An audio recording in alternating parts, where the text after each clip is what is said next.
latihan-latihan yang masih perlu dibantu, seperti latihan dalam posisi tidur terlentang, paling kita hanya memberikan pasif movement. Kita mengiringkan ya kita bantu mengiringkan, kita membangunkan ya kita bantu membangunkan lagi ya. Kalau Anda di rumah sakit, jadi yang partisipasi pasien lebih aktif itu mungkin belum Anda lakukan. Nah, partisipasi yang lebih aktif itu nanti kemungkinan Anda lakukan saat home visit atau saat pasien stroke ini rawat jalan, ya, berkunjung ke unit rawat jalan fisioterapi. Maka kemudian latihan-latihan yang lebih mengaktifkan pasien. Tapi kalau Anda berada di rumah sakit nanti dan Anda bekerja di bangsal, yang Anda lakukan adalah semuanya yang masih serba dikandung. Tapi kan saya tidak bisa menyampaikan seperti itu karena nanti bolak-balik ya. Sehingga yang saya lakukan adalah semua latihan yang bisa dilakukan pada posisi tidur, semua yang bisa dilakukan pada posisi duduk dan seterusnya. Tapi nanti akan sesuai kebutuhan. Bahkan nanti yang akan kita praktekkan seperti latihan dengan stepper atau latihan berjalan dengan ini, itu mungkin juga Anda tidak melatihkan. Kenapa? Karena pasien akan melakukannya sendiri di rumah. Biasanya kalau sudah bisa berjalan pakai ini tripod begitu, itu sudah tidak manggil fisioterapi lagi atau nggak datang ke rumah sakit lagi. Merasa sudah bisa, merasa sudah baik, tinggal kemudian melatih sendiri di rumah. Tapi kan tidak boleh ya, saya tidak mengajarkan itu. Ya, jadi tetap ya bagaimana optimalisasinya. Ya, bahkan nanti sampai latihan berjalan itu dengan berbagai variasi, bahkan kalau perlu itu berlari misalnya. Pasien stroke yang sudah bisa berlari itu nggak ada yang manggil fisioterapi, sudah merasa sembuh. Ya, seperti itu. Sehingga jangan sampai Anda berpikiran dulu waktu kuliah diberikan latihan ini, kok saya waktu praktek nggak pernah mempraktekannya atau mempraktekannya. Ya itu lagi, seperti itu. Jarang ya pasien itu sampai detail. Kenapa? Mungkin karena masalah biaya. BPJS juga bilangnya begitu ya. Apabila sudah bisa aktivitas fungsional maka kemudian BPJS berhenti. Kan seperti itu. Sehingga untuk sampai detailnya, sampai maksimalnya biasanya kemudian terputus. Oke, bagaimana kita mendudukkan pasien? Mendudukkan pasien. Nah, sebelum mendudukkan, kita praktekkan adalah bagaimana kita menggeser pasien ya. Karena waktu mau kita dudukkan, kalau pasiennya misalnya tidurnya terlalu mepet ke sini, nah begitu kita dudukkan pasien bisa terjatuh karena tempat duduknya menjadi sempit, sehingga kita harus geser ke sana misalnya. Maka kemudian kita geser seperti ini pada bagian itu. Kita minta angkat kepalanya, kemudian kita angkat di sini, kemudian kita dorong dan kita lakukan cara mengangkat dan mendorong. Jadi misalnya saya mau membalikan di sini, itu kebalikannya, angkat kepalanya, kita angkat. Ya, seperti ini. Kepalanya. Nah, kemudian terakhir yang di sini juga sama, ini diangkat kemudian didorong. Nah, juga kalau Anda menggerakkan di sini, caranya seperti itu. Nah, setelah ruangannya cukup seperti ini, baru kemudian kita dudukkan. Nah, kalau pasiennya belum bisa sama sekali, perlu bantuan penuh, ya kita lakukan bantuan penuh. Ya, selalu ingat ya yang saya katakan. mengatakan bahwa kalau pasien itu sudah bisa melakukannya, maka kita harus minta pasien untuk aktif melakukan. Jangan sampai pasien sudah bisa melakukannya masih kita bantu. Artinya apa? Kita tidak melatih pada kemampuan pasien yang tertinggi. Bahkan ada yang mengatakan mundur. Kalau pasiennya sudah bisa sendiri, latihannya kemudian hanya pasif movement dibantu, itu mundur. Padahal kita menginginkan pasien ini untuk selalu meningkat, ya, selalu meningkat. Oke. Tapi kalau memang belum bisa, ya harus kita bantu. Oh ya, ini nggak boleh ya pasien yang masih tiduran langsung didudukkan. Dia sudah harus punya pengalaman tegak dulu, ya.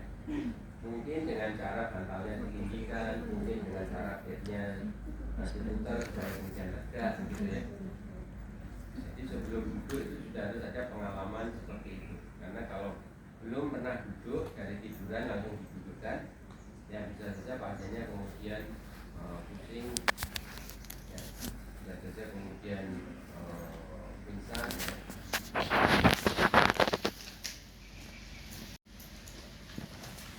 Apalagi pasien stroke, ya. Pasien stroke itu kan harus apa ya, hati-hati dengan aliran darah yang menuju ke otak. Pasien ischemic itu adalah harus naik alirannya yang menuju ke otak. Kalau pasien stroke perdarahan dengan intervensi, maka kemudian jangan sampai perubahan posisi itu mengakibatkan aliran darah ke otak meningkat dengan drastis. Jadi harus hati-hati. Jadi kita lakukan seperti ini. Kalau kita bantu penuh, ya, tangan boleh di sini. Kalau nggak nyampe, tapi kalau Anda tinggi, tangan Anda boleh seperti ini. Ini lebih gampang ya, seperti ini untuk menaikkan. Tapi di sini juga kita suruh mengangkat kepalanya, terus kemudian kita angkat dan kita geser pada saat yang sudah enak. 1, 2, 3. Nah, seperti ini. Ya. Gerakan kembalinya juga sama, ya. Kita pegang seperti ini, kemudian kita angkat dan kita geser seperti ini. Nah, ini kalau masih butuh bantuan penuh, gampang.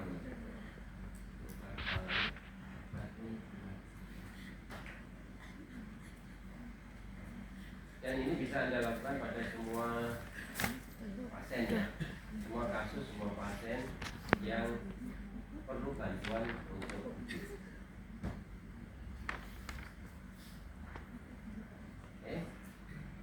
kembali. Nah, kalau kemudian partisipasi pasien itu sudah ada, maka kemudian kita minta pasien untuk aktif. Nah, cara yang kita ajarkan yang seperti apa? Apakah kita suruh long sitting seperti ini, terus kemudian menggeser kakinya turun? Nah, pada pasien stroke ini tidak kita lakukan, ya. Jadi bangun long sitting seperti ini tidak kita lakukan, ya, karena kemungkinan itu akan berat untuk pasien. Otot perut pasien stroke itu biasanya menjadi lebih lemah, dan juga ada perubahan drastis, ya, pada kepalanya. Nah, ini kita tidak ajarkan ini. Dan juga long sitting itu juga bukan bangun yang fungsional, ya. Kalau Anda tidur mau bangun dan beraktivitas, coba Anda ingat-ingat apakah Anda melakukannya dengan long sitting lebih dulu di bed, ya, kan tidak. Biasanya kemudian bangunnya langsung posisi duduk, bahkan langsung duduk berdiri langsung. Nah, sehingga kita tidak mengajarkan duduk long sitting. Nah, sehingga bagaimana? Yaitu langsung bangun ke posisi duduk,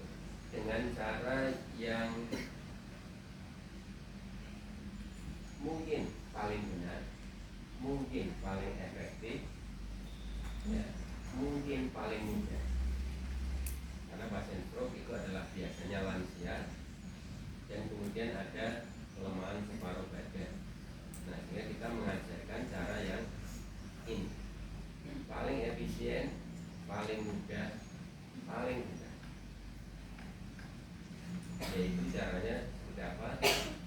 Miring, ya, miring. Nah ini juga sama. Misalnya ini suruh miring, ini terlalu mepet, sehingga harus kita geser dulu. Kalau bisa aktif, ya kita suruh aktif. Tapi kalau mengalami kesulitan, ya kita bantu. Ya, seperti tadi. Nah, terus kemudian kita miringkan. Bagaimana memiringkannya? Seperti kemarin waktu kita membahas tentang positioning dan change posisi, ya, masih ingat? Untuk mencegah spastisitas dan mencegah itu kita melakukan change posisi tiap 2 jam, dan posisinya itu kita positioningkan anti spastik. Nah, caranya kalau masih perlu bantuan, maka kemudian seperti ini saja, angkat kepalanya, kemudian kita miring. Pak, dari tadi kok disuruh mengangkat kepala. Kalau pasiennya nggak bisa mengangkat kepala, gimana Pak? Harus bisa, ya. Karena pasien stroke itu biasanya, ya, untuk otot-otot terang itu biasanya tidak seperti ekstremitas yang bisa lumpuh total, gitu ya. Otot-otot terang termasuk otot leher itu biasanya tidak pernah lumpuh total. Ya, kenapa? Karena ada inervasi dari otak itu bilateral. Harusnya di sini lumpuh sama dengan ekstremitas di sini sama ekstremitas bawah. Tapi ada sebagian inervasi sesisi. Jadi otak yang sini kan yang mengalami kerusakan, ya, sehingga di sini lumpuh. Tapi ada sebagian inervasi dari otak sebelah kiri yang menuju ke tubuh sebelah kiri, sehingga tidak lumpuh total. Dan mengangkat kepala itu menjadi dasar. Kalau Anda ingat tumbuh kembang anak, ya, maka gerakan itu dimulai dari kontrol kepala. Sehingga ini ya harus kita aktifkan. Ya, kontrol kepala harus kita aktifkan. Jadi mengangkat kepala, menoleh ke kiri, menoleh ke kanan itu harus diaktifkan. Ya, sehingga kemudian ini lagi kita suruh untuk angkat kepala. Mestinya bisa. Ya, mestinya bisa. Kalau pasiennya nggak bisa, itu bukan karena nggak bisa, ya, tapi nggak mau, atau mungkin belum tahu caranya, atau mungkin juga sedang depresi, khawatir dengan dirinya, khawatir dengan masa depannya, khawatir dengan keluarganya dan sebagainya. Ya. Jadi Anda motivasi, Anda aktifkan bagaimana pasien bisa berpartisipasi. Jadi miringnya cukup seperti ini. Atau kalau Anda melatih untuk miring, ya, melatih untuk miring, maka kemudian miringnya itu adalah melatihnya seperti ini. Jangan sampai Anda berikan tangan seperti ini dan kemudian pasien memegangnya seperti ini. Jadi tangan Anda digenggam oleh pasien seperti ini, ya. Terus kemudian disuruh miring, dia menarik tangan Anda karena digenggam seperti ini, terus kemudian ditarik. Coba miring Mas dengan cara menarik tangan saya. Nah, seperti itu. Jadi yang kuat lebih kuat lagi. Terus miring. Ya. Nah, itu nggak boleh. Kenapa? Karena waktu Anda menarik, coba tarik. Yang aktif otot yang mana? Apakah yang di sini, apakah yang di sini? Coba tambahkan lagi. Jadi Anda melatih pasien stroke itu harus menganalisis biomekanikanya. Tidak sekedar bisa melakukan aktivitas, tapi bisa melakukan aktivitas dengan benar, dengan gerakan yang benar. Karena pasien stroke itu gerakannya bisa salah. Kenapa? Karena pasien mengalami yang disebut dengan apraksia. Jadi dia kesulitan untuk menggabungkan berbagai stimulus menjadi suatu gerakan yang benar. Pasien sudah berusaha benar, pasien sudah berusaha keras, tapi gerakannya mungkin tidak terjadi karena gerakannya salah. Jadi jangan Anda selalu kalau ditanya kenapa ini nggak bisa miring, kenapa ini nggak bisa duduk dengan tegak, kenapa ini nggak bisa berjalan, jangan sampai analisis Anda atau jawaban Anda itu selalu karena lumpuh separuh ini, karena ada spastik, ya, karena ada gangguan keseimbangan. Kalau jawaban Anda hanya seperti itu, mungkin pernah saya katakan kemarin ya, itu nggak ada beda dengan orang awam. Karena orang awam juga akan menjawab sama. Ya, kenapa ini nggak bisa? Ya nggak bisa, ini mati separuh. Ya nggak bisa, wong ini gerakannya kaku seperti ini. Hanya istilahnya istilah orang awam ya. Kalau Anda menjawabnya karena spastik, ya karena hemiplegia, kan sama sebetulnya. Orang awam menjawabnya karena gerakannya ini kaku. Ya. Kalau jawaban Anda seperti itu kurang benar. Jawaban Anda sama dengan orang. Terus jawabannya yang benar gimana Pak? Mestinya Anda harus menjelaskan ini tidak terjadi gerakan karena harusnya otot ini berkontraksi, ya. Tapi otot-otot ini pada pasien stroke itu tidak aktif atau hipoaktif, ya misalnya begitu. Sehingga kemudian Anda punya pintu masuk, kalau berarti otot-otot ini yang hipoaktif harus saya tingkatkan tonusnya. Oh karena ada spastisitas, oh berarti otot-otot yang spastik, yaitu daerah di sini, ini saya turunkan spastisitasnya supaya bisa melakukan. Jadi jawabannya tidak tidak misalnya saja, tapi harus detail.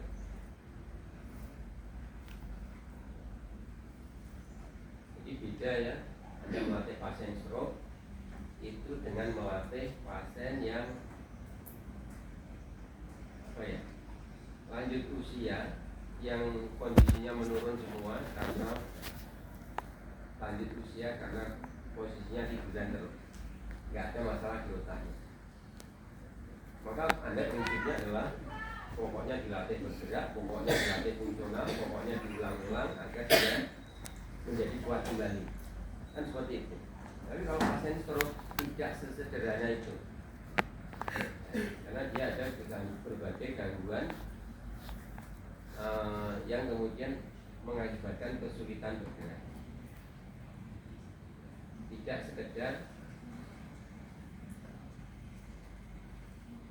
dilatih supaya lebih kuat, dilatih supaya bisa ini kembali, tidak sekedar itu.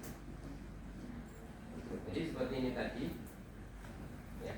Kalau Anda memperbolehkan pasien memegang tangan Anda dan kemudian tangan Anda ditarik oleh pasien dengan kuat untuk miring, ya, nah seperti ini, maka kemudian yang aktif otot apa Mas? Sudah dirasakan? Otot sini, otot flexor sikunya. Padahal Anda tahu flexor siku ini adalah potensial terjadi spastik yang polanya begini. Jadi kalau Anda memperbolehkan pasien menarik, itu akan memprovokasi spastisitas dan tidak melatih grup ekstensornya. Nah, ekstensornya akan semakin lemah, di sini semakin spastik. Ya, karena satu otot berkontraksi diikuti relaksasi antagonisnya. Prinsip biomekaniknya kan begitu.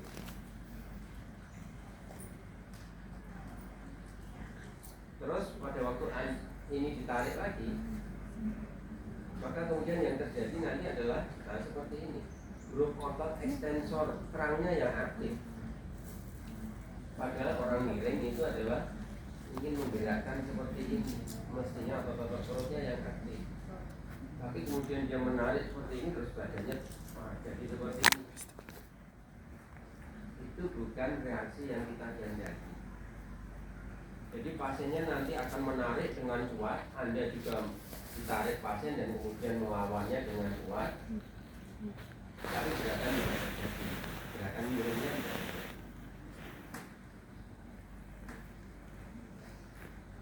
Sehingga apa yang kita lakukan? Yang kita lakukan adalah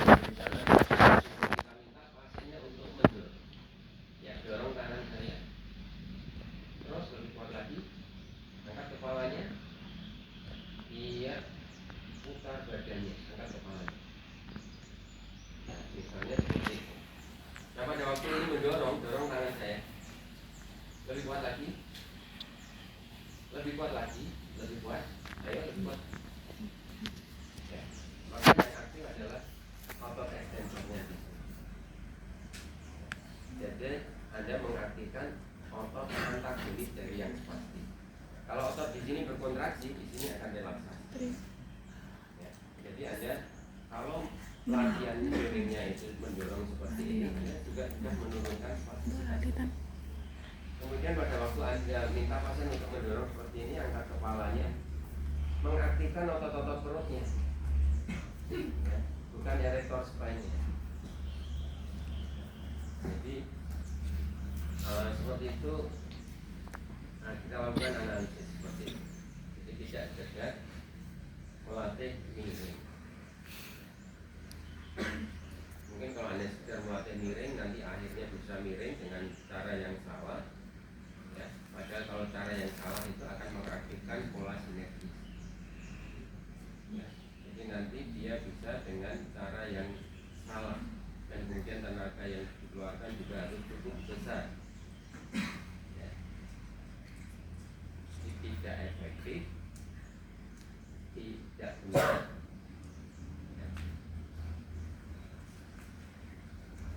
Begitu juga kakinya, seringkali dia kalau disuruh sendiri, dia untuk miring, dia akan mendorong kakinya seperti ini. Dorong kakinya untuk miring, dorong, tekan ke bawah. Nah terus kemudian miring. Nah dia akan mengaktifkan erektornya lagi waktu dia mendorong kakinya ke bawah. Ini juga tidak kita inginkan. Sehingga yang kita lakukan itu adalah angkat kakinya seperti ini. Begitu dia mengangkat, mengaktifkan otot perutnya. Kan kalau kita kombinasi dengan di sini, maka kemudian angkat kepalanya, dorong tangan saya, kemudian putar seluruh tubuhnya untuk miring.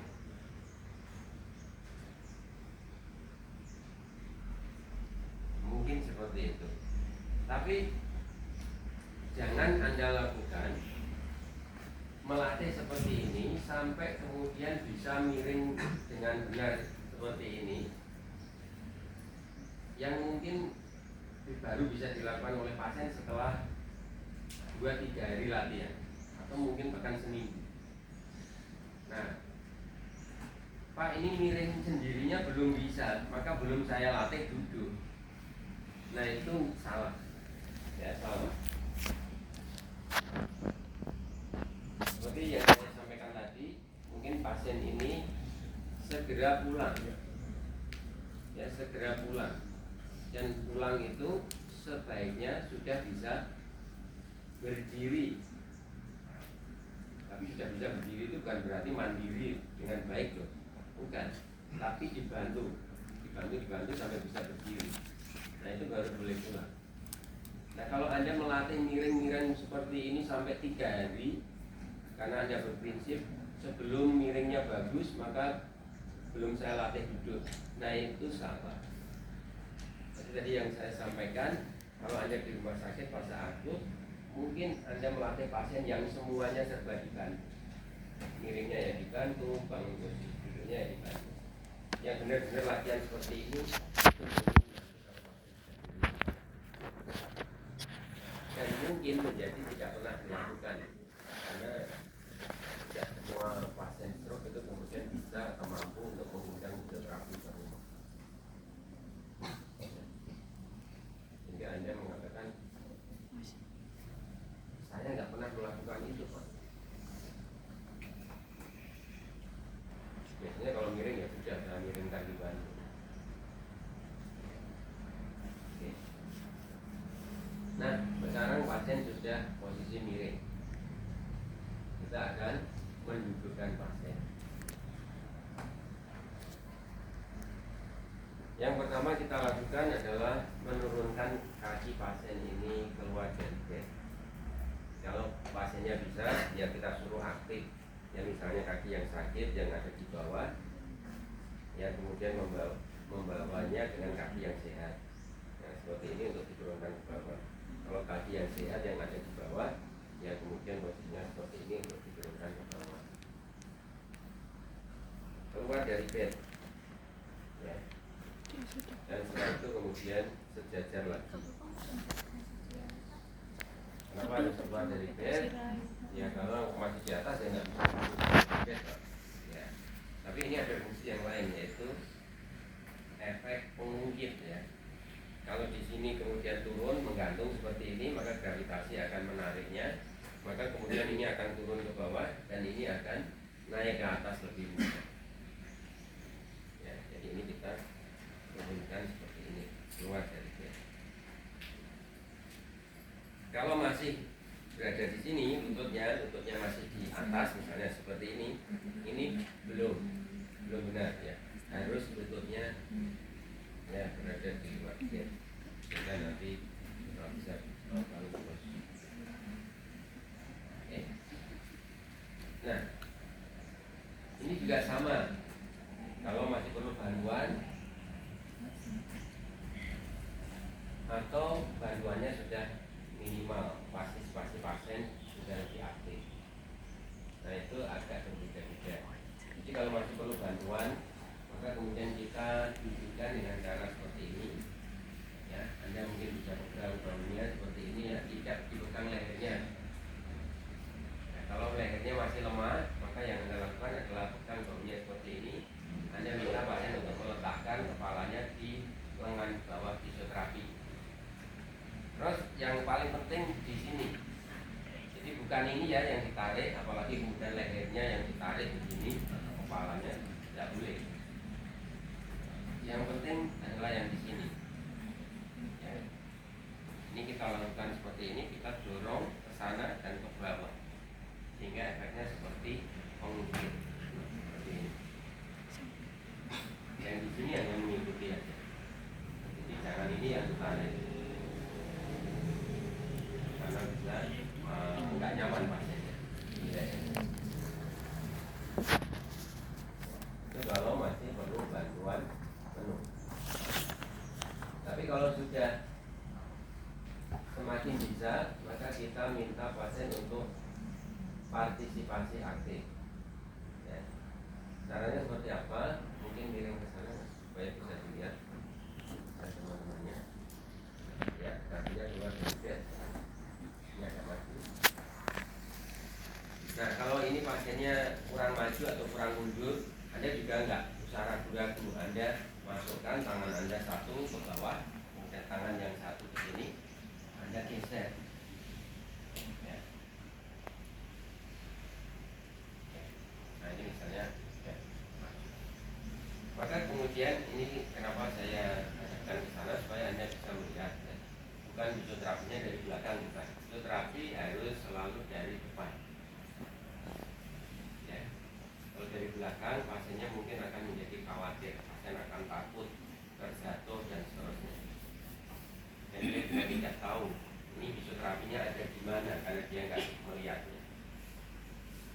Kalau dia khawatir, takut seperti itu, maka kemudian gerakan itu tidak terjadi, ataupun dia menjadi pola sinergisnya muncul, partisitasnya meningkat. Pasien takut. Jadi Anda harus di depan. Tapi saya memperhatikan ini supaya Anda bisa melihat. Jadi jangan perbolehkan pasien itu kemudian memegang bed seperti ini ya, dan kemudian menariknya untuk bangun. Ya. Tidak bisa. Kalau ini yang melakukan Anda bisa, Anda melakukan dengan cara apapun orang normal itu.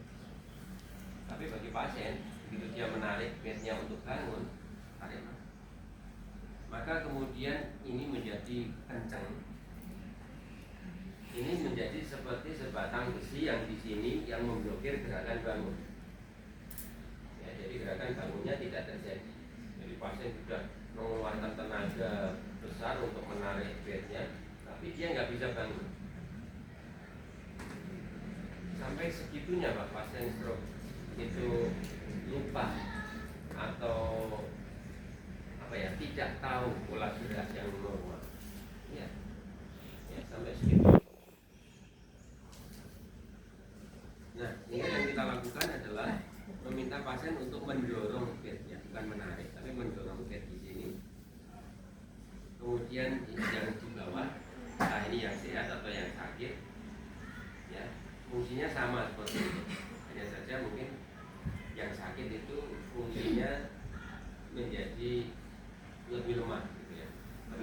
secara umum harus seperti ini.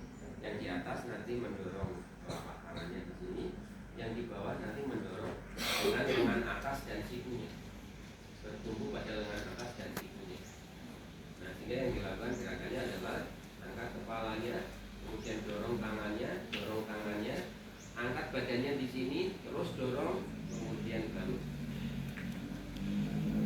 Nah, gerakan kembalinya juga sama dengan sequences yang berkebalikan. Jadi kita minta pasien untuk miringkan tubuhnya, kemudian taruh sikunya, kemudian taruh tangannya, ya, kemudian turunkan tubuhnya pelan-pelan. Tadi angkat kepalanya, dorong tangannya, bangun. Miringkan tubuhnya, taruh sikunya, taruh tangannya yang di sini, kemudian turunkan badannya pelan-pelan. Kemudian kakinya naikkan ke atas. Nah, kaki yang sehat membawa kaki yang sakit. Setelah itu kemudian oke, miring ke sini sekarang. Nah, caranya seperti itu ya, tumbuhan-tumbuhannya. Nah, kalau kita melakukannya akan seperti ini. Minimal NM. Nah, seperti ini kurang maju ya. Kemudian tangan Anda masuk. Yes, ya. Nah, setelah itu kemudian kita minta tadi ya, dorong tangannya di sini, dorong sikunya yang di bawah. Walaupun pasien sudah ada partisipasi aktif, Anda melakukannya pegangannya tetap sama seperti ini. Tapi kemudian hanya mengikuti pasien, tidak membantu. Tapi kalau bantuan penuh seperti tadi. Atau kalau bantuan minimal ya, dorong tangan, angkat kepalanya, dorong tangannya, Anda bantu minimal. Tapi pegangannya tetap seperti itu. Hanya itu tadi, bantuannya bisa maksimal, bantuannya bisa minimal, bantuannya bisa sedang, tergantung kebutuhan.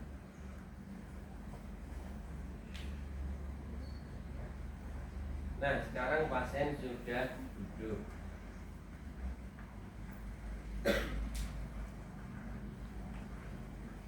Nah, pada waktu duduk ini beberapa hal yang perlu kita perhatikan adalah bagaimana Anda menggesernya. Menggeser ke depan, ke belakang. Terutama yang bukan ke depan, ke belakang, ke samping, ke samping. Ke depan, ke belakang juga penting ya. Paling penting mungkin ke depan, ke samping yang tidak terlalu penting. Nah, bagaimana Anda menggeser ke depan? Maka kemudian Anda boleh melakukan cara yang mudah, yaitu jatuh ketemu pundak seperti ini, kemudian Anda pegang pantatnya, kemudian Anda geser satu persatu seperti ini.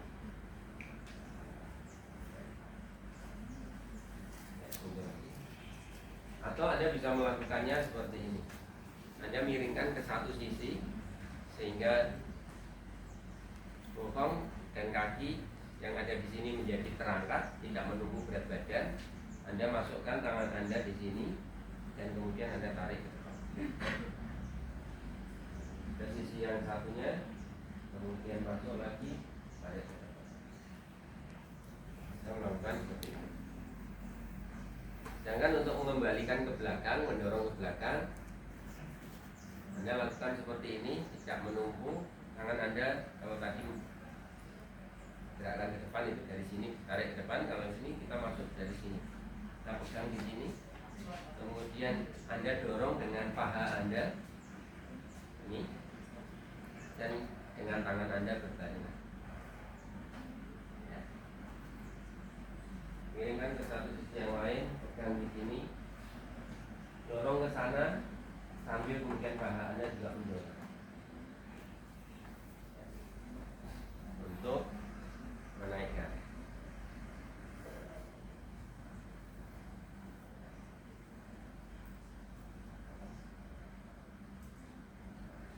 Nah, yang berikutnya adalah bagaimana Anda memindahkan pasien ini dalam posisi duduk ini ke kursi roda.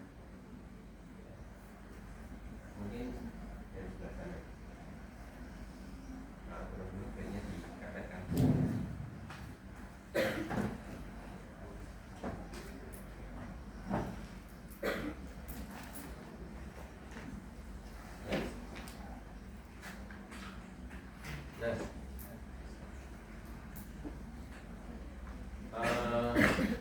Jadi pasien memerlukan transfer dan ambulasi pada posisi duduk ini. Transfer itu adalah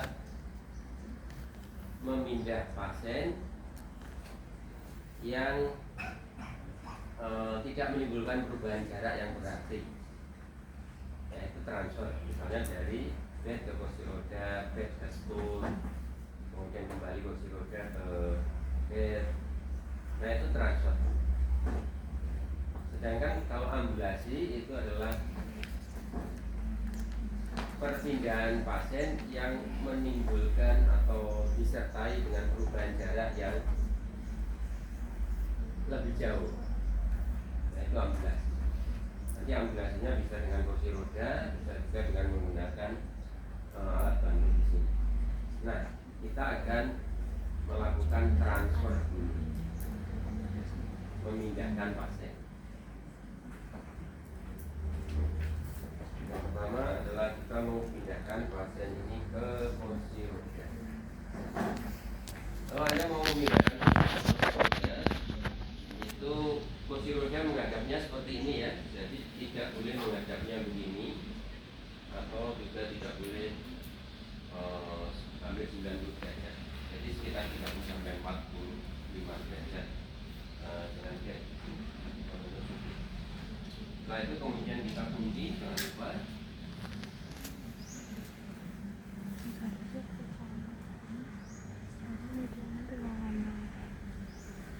Ya. Jadi ini kursi roda yang tidak lengkap ya, karena ini footrestnya hilang. Footrestnya hilang. Jadi kalau ada footrestnya, maka footrest ini kita buka dulu. Ya. Nah, terus kemudian ya sudah siap untuk dipindahkan. Nah, bagaimana cara memindahkan pasien? Syarat yang pertama adalah pasien harus menapak dulu. Karena kalau pasien belum menapak, Anda berarti mengangkat pasien. Tapi kalau pasien sudah menapak, maka Anda tidak mengangkat, tapi menggeser. Nah, itu lebih mudah. Ingat, kalau kita prinsip transfer ya, angkat junjung pasien, maka prinsipnya adalah aman dan nyaman untuk pasien, aman dan nyaman juga untuk fisioterapisnya. Ya. Jangan aman, nyaman untuk pasien, yaitu dengan cara digendong atau dijunjung, diangkat ke sini ya, fisioterapinya yang tidak aman. Ya, fisioterapinya capek, LPP dan sebagainya. Jadi aman, nyaman untuk pasien dan untuk terapis. Nah, sehingga kemudian kita geser sampai kaki pasien ini menyentuh lantai.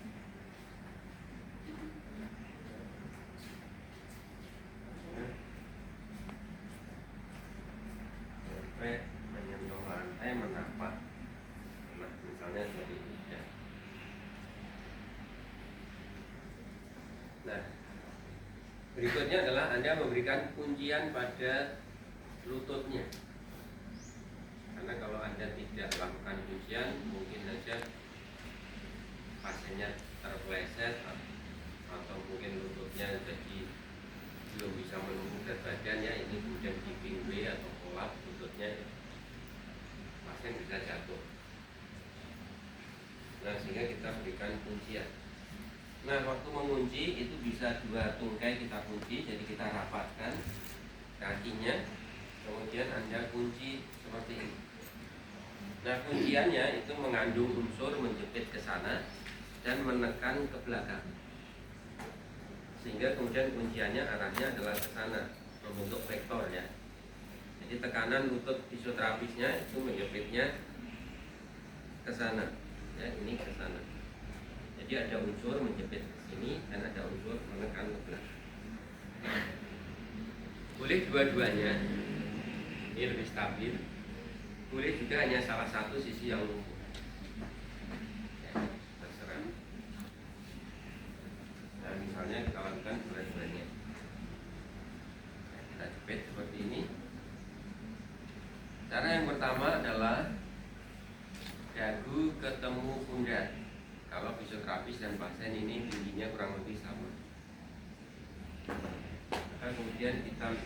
memalingkan pasien ke depan, condongan ke depan agar dagu pasien ketemu pundak kita dan dagu fisioterapi juga ketemu pundak pasien. Tangan pasien boleh merangkul, fisioterapisnya boleh juga relax di samping tubuh seperti ini. Kemudian yang kita lakukan adalah kalau tangan Anda sampai boleh pegang bokongnya pasien, tapi kalau nggak sampai Anda boleh pegang sabu atau celananya pasien seperti ini. Ya. Kemudian kita tidak mengangkat tapi menggeser. Yang kita lakukan adalah 1, 2, 3. Seperti itu. Akhirnya digeser. Oke, kembali.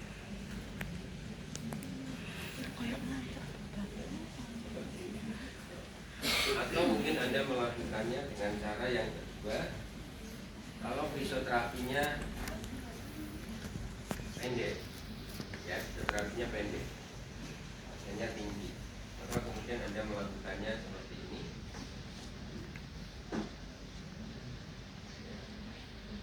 Jadi fisioterapi masuk ke ketiak pasien, dan seperti ini.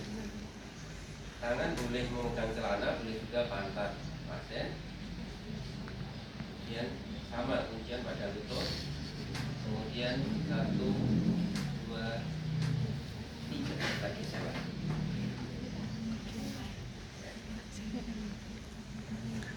Jadi sama sekali tidak mengangkat.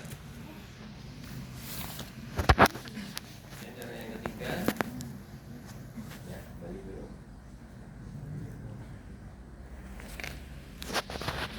Fisioterapinya lebih tinggi, pasiennya lebih pendek, gitu ya. Maka kemudian kita lakukan cara seperti ini. Nanti pasiennya dimasukkan ke ketiaknya fisioterapi. Terus Anda pegang perutnya ya, yang dipegang perutnya dengan cara memegangnya seperti ini.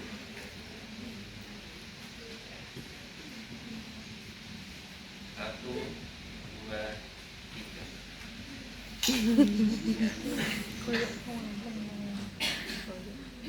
Cara yang keempat. Nah, ini sekaligus juga melatih berdiri pasien stroke yang pertama kali, yang masih perlu dibantu penuh.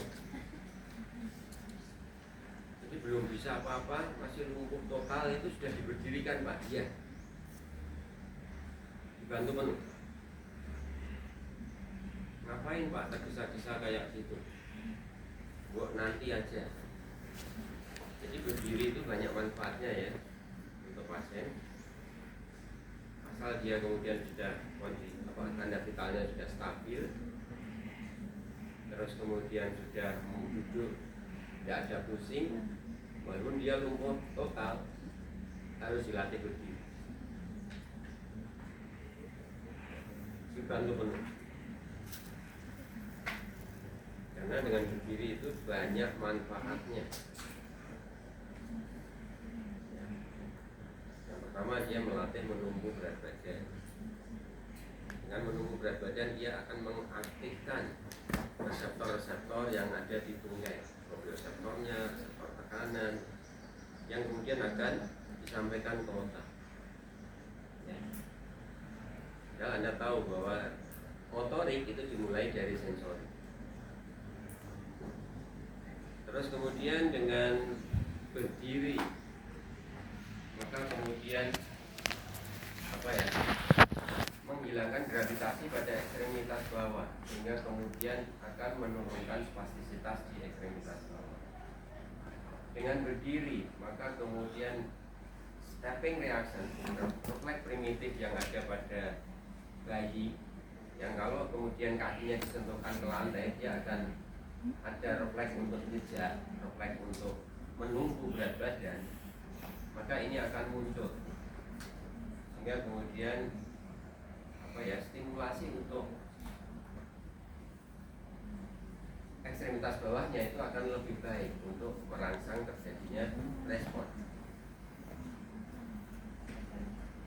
Selain itu juga ada efek lain-lainnya ya.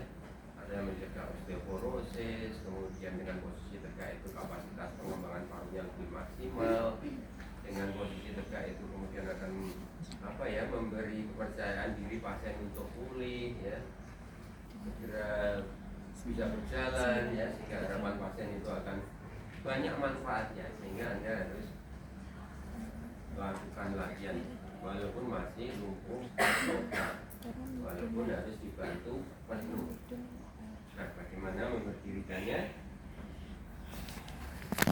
Sama, kemudian kita letakkan pada lututnya, kemudian dagu ketemu pundak seperti ini. Terus kemudian Anda pegang pantatnya kalau nyampe. Tapi usahakan nyampe ya, kalau ini karena kita harus berdiri, jadi tidak sekedar celananya ya, tapi kita pantatnya. Maka kemudian yang kita lakukan adalah ya, pasien diminta untuk menyandarkan ya kepalanya ke tubuh fisioterapi. Kemudian dalam hitungan ketiga kita berdirikan. 1, 2, 3. Nah, seperti ini.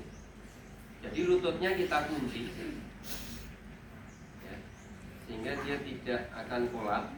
Pantatnya kita tarik ke depan, kemudian badannya dicondongkan ke tubuh kita, sehingga pasien ini akan tegak. Mungkin dia akan bungkuk dan mau jatuh. Turunkan pantatnya, Mas. Nah, turunkan ini. Nah, seperti ini mungkin. Nah, ini kita lakukan, tarik lagi ke depan. Kuncian pada lutut kita berikan ya. Nah, kalau seperti ini dia bisa akan tegak ya.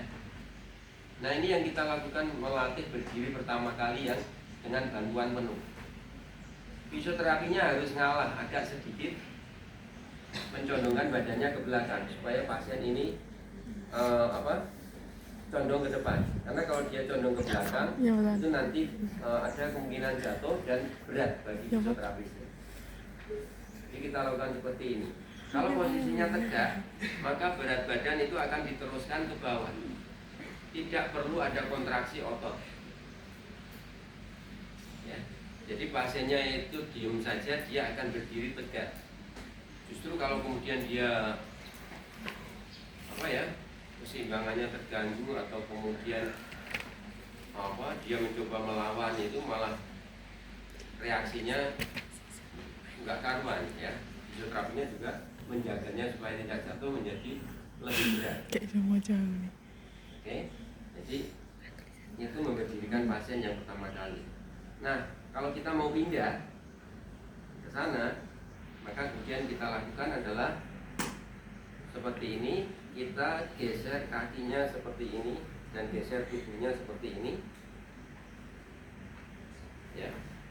Setelah di depan kursi, maka kemudian yang kita lakukan adalah membuat pasien ini membungkuk atau mempleksikan hipnya seperti ini. Ambil ininya kita pegangi, kemudian kita pegang pantatnya, kita turunkan kepalanya.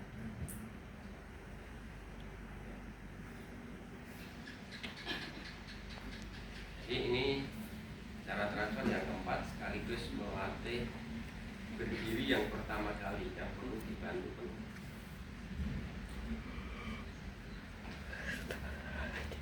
Kadang-kadang fisioterapinya minta bantuan kepada pasien untuk menjaga di belakangnya. Karena pasiennya kemudian mundur seperti ini, dorong ke depan, dorong lututnya ke belakang, dorong ini ke depan. Di sini badannya Anda tegakkan, Anda sanggah dengan tubuh Anda, maka posisinya akan seperti ini.